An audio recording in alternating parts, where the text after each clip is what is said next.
Hey guys, I'm Grace from Best Mate Dog Training. So obviously we're in lockdown for the next 4 weeks, which means no socialising with anyone outside of our household bubbles. If you have a puppy aged between 8 and 16 weeks, this is partly going to be brilliant for you because you now have 4 weeks to train your puppy, but it also poses a little bit of a problem. So stick with me to find out what that is and ways we can get around it. So, puppies have a key socialisation period between the ages of 8 and 16 weeks old. That basically means that during that time, they're open to new experiences, meeting new people, dogs, sounds, places, all that sort of stuff. If you miss that window and they live a really sheltered life during that time, they are far more likely to be fearful or even aggressive as adults. So you really want to get it right.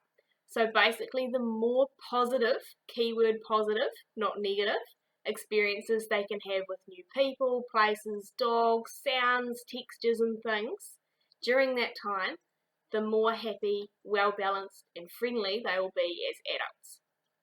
So the window closes at 16 weeks. So if you socialise them after that period, it will still be beneficial, but it's a really crucial time to get in before that 16 weeks.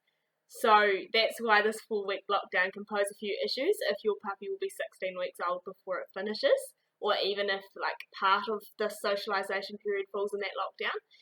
The socialisation period is in 2 stages, so the whole thing is 8 to 16 weeks, but the first phase is 8 to 12 weeks, which is a really important phase too, because if they live a really sheltered life between the ages of 8 and 12 weeks, then the socialisation period can actually shut early, and so it doesn't go till the full 16 weeks. So it's really important to make sure you're socialising your puppy that whole period. So I'll give you some tips in this video about how to do that around the COVID lockdown, and then the more variety you can do and the more you follow the tips I give you, the more resilient your dog will be and the more used to adapting to new changes and new things they'll be. So hopefully it'll help alleviate any issues relating to the fact that you can't actually interact with new people and dogs.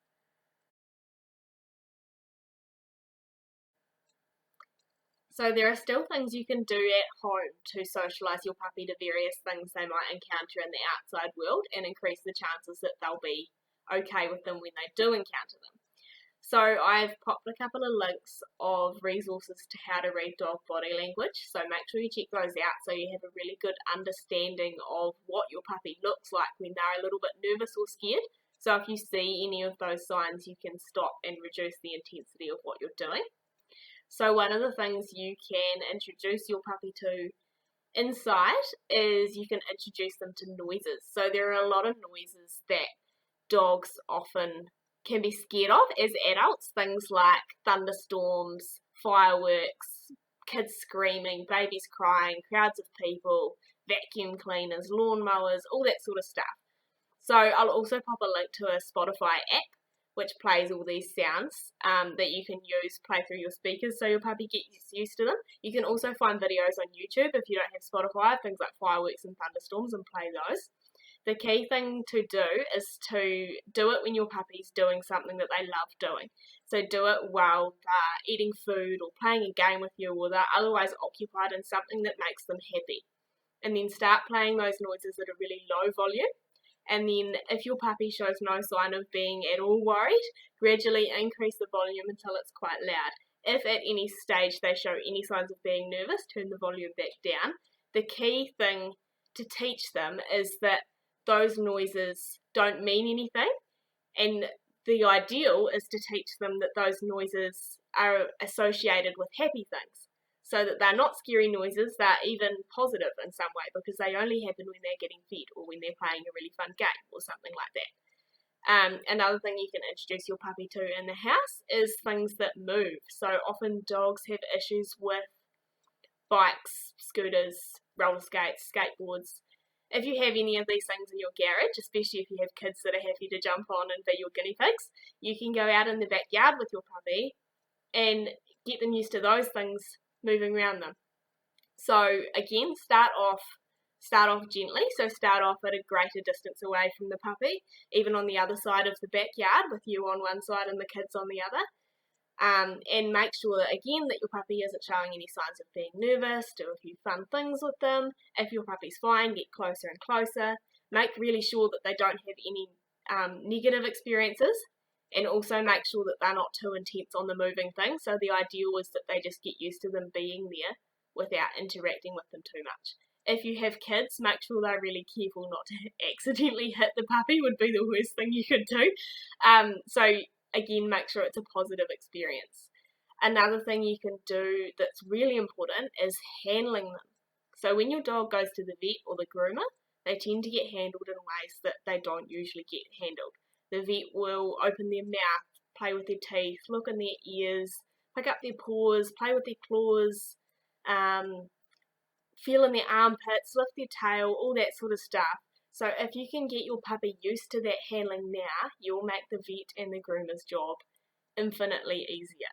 So basically it's about teaching them to submit to calm handling of that sort of thing and do all those things, and just do it even on a daily basis would be perfect, especially if you pick their paws up and play with their claws. That'll help you teach them to be okay when you eventually want to clip their nails, because that's something that dogs often have problems with.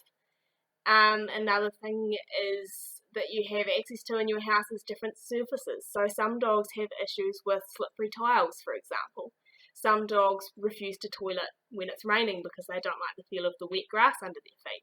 So everything you can find that's a different surface to expose your dog to, take your puppy and walk them over it and make sure that they have a happy, fun time while they're doing it. Things like concrete, tiles, wet grass, gravel, anything you have access to in your yard. And then the more exposure you can get to all these different things inside, the more adaptable your dog becomes, because they're used to having all these different things happen rather than just being really sheltered while they're inside and not used to adapting to different things, which means that they'll be less adaptable when they have something new thrown at them outside, for example. Another thing to be aware of is if you are typically a very quiet household, if you don't have kids, it's just you and maybe a partner and you're not very loud people, get your dog used to loud noises. So one thing you can do is, if you have a metal food bowl or even just a metal mixing bowl, if you don't have a food bowl, if your puppy's food bowl isn't metal, then you can let them know this only works if your puppy is interested in food. If your puppy is one of those ones that isn't really that interested in eating, this isn't a good idea, but if they're excited about food time, it's an awesome idea. So every time you feed them, hold the bowl a short distance over a hard surface, whether that's concrete or tiles, and drop it. So for a start, you'd only drop it about this high, and then you would do that for a few days, and then you'd gradually increase the height of the bowl of the ground over the ground before you drop it. What that does is it teaches the puppy that bang means that they're getting fed, and so they start seeing loud noises and bangs as a really positive thing, because it means food's coming rather than something that's scary. Again, if you drop the bowl this far and they freak out, reduce it and drop it this far, and then do that for a few days, and then when they're fine with that and getting excited about that bang, raise it up so it makes a louder bang when it drops, and then immediately put food in the bowl. And this will help teach your puppy that loud bangs, which are associated with things like fireworks, thunderstorms and gunshots, which dogs often have problems with, and it often creates problems that your dog has problems with them. It helps teach them that those loud bangs are actually a good thing. And again, that's really important if you have a quiet household, is make a point of doing things that are loud so your dog learns that loud things aren't automatically bad and scary. Okay, so outside. Obviously, this is the tricky bit, given the current situation we're in. It's also tricky in general for socialising puppies, because your puppy's last vaccination happens at the end of the socialisation window, which means that during the socialisation window, when it's most important to expose them to as many happy experiences with as many different things as possible, you also have to be careful about what you expose them to in terms of disease risk, because they're not fully protected yet. In this time, we also have the added risk of disease for you, so there's even less options available to you, but there are still some things you can do. Obviously, if any of the advice I give here is changes in relation to the COVID regulations and it becomes apparent that that's not a good idea anymore, don't listen to it. But these are the things that I can think of that should still be okay. So in terms of disease risk for your puppy, you want to avoid them encountering surfaces where there might have been unvaccinated dogs. So general advice, like if you live near the beach, in the current regulations, you'd have to live near the beach to do this, but if you take them below the tide line, where the tide's washing in and out, that's generally a relatively safe place to take them.